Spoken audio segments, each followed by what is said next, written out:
And just like all DC Multiverse cards, he comes with a figure. No, damn it. What am I talking about? Sorry. That's going on the blooper.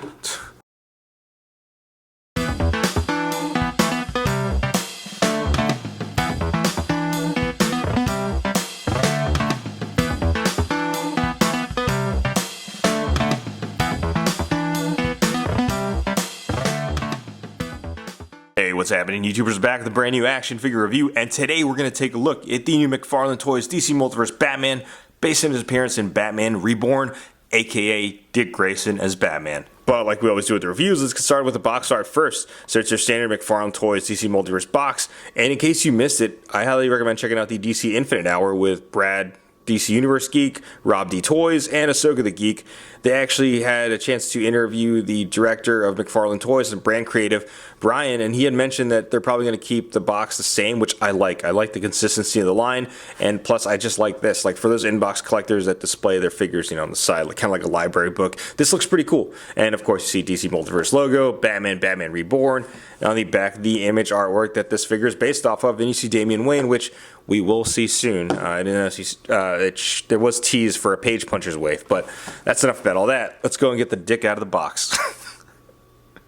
Alright, I'm sorry. I'm going to keep it to a minimal this time. I apologize. So stupid. Alright, here's Dick Grayson Batman out of the box. Let's take a look at his accessories first. So he comes with DC base plate, just like you see with all McFarlane Toys figures. Then he also comes with 3 sets of hands. The first set we're taking a look at are a pair of fisted hands. But the cool thing about this, it has sort of like these Batarang styled brass knucks, which looks pretty sick. And then he has a pair of open hands, which this kind of looks funny. It kind of looks like the guy that does that meme that says science. And it looks like I didn't actually peg this one all the way in. Pause. And the last set of hands we're taking a look at are a pair of gripping hands. So unfortunately he doesn't come with any weapons to grip, but if you've been collecting the line this long, you should have an abundant amount of Batarangs he can use. And just like all DC Multiverse figures, he comes with a data file card, and I gotta say, you know, we saw the box art on the back on the card here, but this is probably, you know, a good case of where the actual source material looks like the figure. So kudos to McFarlane Toys. But on the back is the data file. Feel free to pause it if you want to go ahead and read it. Now let's take a look at the figure itself, and I gotta say the head sculpt looks pretty damn close to the source material. Like I mentioned, like here's the source material here. I think they nailed the likeness down in terms of the head sculpt for Dick Grayson pretty well. Then when taking a look at the rest of the figure, it's essentially reusing the Nightfall body mold with some minor updates. Of course, the trunks is different, but again, the trunks, just like the source material, looks pretty accurate, which again, kudos. And then the gloves right here is different from the Nightfall original body mold, but a lot of reuse from that. So I'm not going to go too much in articulation or details about that because y'all already know how it works with those. I will make mention about the emblem. It's actually painted on instead of sculpted like you've seen before, but I'm fine with that just because in this scenario I think it works. Unlike, you know, like the Hush body, like that's a Hush body figure, it looks good, but you see like the Batman emblem is kind of like just raised up, whereas this one just, it's smooth. It looks like it's more unison aesthetically, just looks more pleasing as it being painted on as opposed to being sculpted. Don't get me wrong, I still appreciate the sculpted ones too. Oh yeah, and another thing, the wired soft goods cape. So please don't stop doing this, y'all. Keep doing the wired soft goods cape.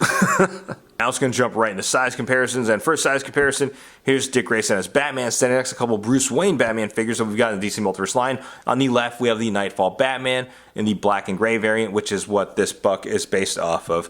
And then we have the Batman 3 Jokers Batman on the right, which I've customized and kit bashed with some parts here.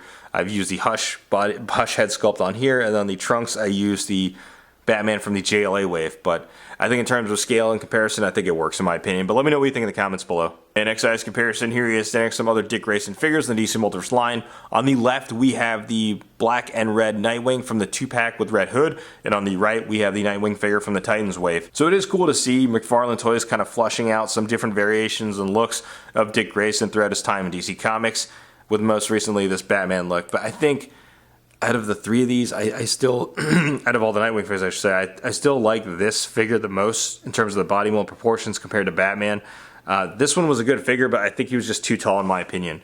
And next size comparison, here we are with some more Dick Grayson figures in the DC Multiverse line. On the left, we have the Gold Label Collection Dick Grayson Robin, and on the right, we have the DC versus Vampires Nightwing on the right, which is pretty gnarly still. And it's crazy to see how much this one shot up in price. I wonder if they're going to do another run of Dick Grayson's Robin, because he is, in my opinion, the best Robin out of all of them. That's debatable. Let me know in the comments below who you think the best Robin is. Next size comparison, here he is. The next, just kind of a random one. On the left is the DC Universe Classics Batman Beyond, which I've kind of had swapped with the Mattel Batman Beyond. That was part of the Lobo wave. And on the right, we have the New 52 Cyborg Superman. Next size comparison, here he is next to soon-to-be obsolete DC Multiverse Collector Edition card stand. And last size comparison, here he is standing next to the Tesla that a very special friend of mine got for me. Alright, some overall thoughts on the figure. I like it a lot. Now, I mentioned this last year when the original Nightfall body mold came out.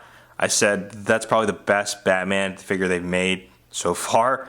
And reusing it again for characters like this is an appropriate reuse for that body mold because I think it works for Dick Grayson. And I think the figure itself is awesome. The upgrades with the wired cape, updated the gauntlets, and honestly, I do like the painted on emblem as opposed to being sculpted and raised just because it blends well aesthetically with the suit. And the head sculpt looks fantastic. Like I mentioned, they got it down to the source material really well. I had mentioned earlier, it's awesome to see McFarlane Toys kind of fleshing out different variations of Dick Grayson's look throughout this time in the DC Comics. I'm curious who you want to see made next. To me, this kind of might be repetitive, but I kind of want to see them attempt another Dick Grayson Robin, just in a little bit older state, just because to me, yeah, this works in his early years, but it would be cool to see him like sort of like in a teenage, like in kind of like the John Kent body mold like they did with Tim Drake. But yeah, sign up in the comments below, YouTubers. Let me know what you think. And like always, if you like what you see, be sure to hit that like button. If you're not already subscribed to the channel, what are you doing? Go ahead and subscribe. Thanks for watching.